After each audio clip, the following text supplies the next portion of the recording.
क्यों जरूरी है माता पिता का सम्मान करना। एक 80 वर्षीय व्यक्ति अपने 45 वर्षीय उच्च शिक्षित बेटे के साथ अपने घर में सोफे पर बैठा था। अचानक उनकी खिड़की पर एक कौवा बैठ गया। पिता ने अपने बेटे से पूछा, यह क्या है? बेटे ने जवाब दिया, यह एक कौवा है। कुछ मिनटों के बाद पिता ने अपने बेटे से दूसरी बार पूछा, यह क्या है?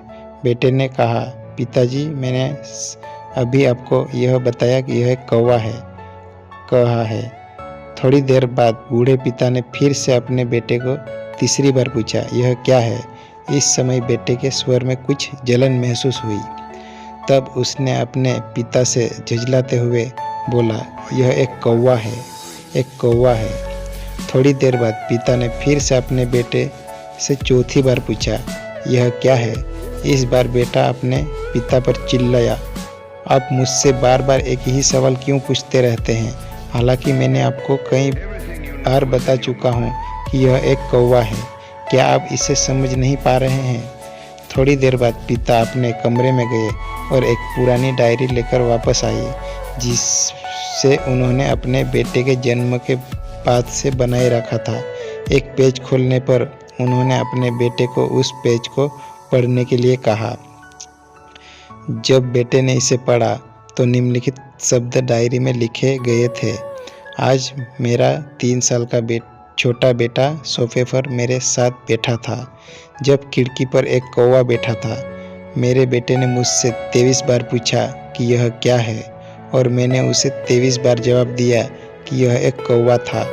मैंने उसे हर बार प्यार से गले लगाया और उसने मुझसे 23 बार फिर से वही सवाल पूछा।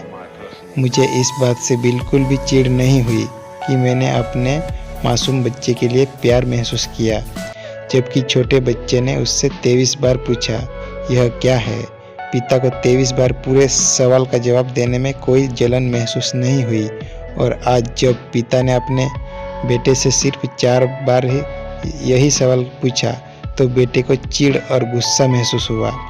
इसे पढ़कर उस बेटे को अपने किए गए व्यवहार का पता चल गया था, जिसके चलते अब वह मन ही मन बहुत शर्मिंदा हो रहा था। शायद उसे अब किए गए अपने बूढ़े पिता के प्रति व्यवहार पता चल गया था।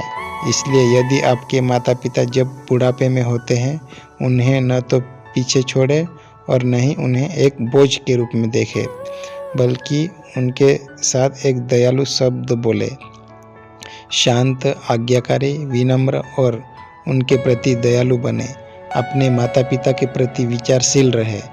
आज इस बात को कहे, मैं अपने माता पिता को हमेशा खुश देखना चाहता हूँ। अब जब मैं छोटा बच्चा था, उन्होंने मेरी देखभाल की। उन्होंने हमेशा मुझ पर अपने निस्वार्थ प्रेम की वर्षा की है।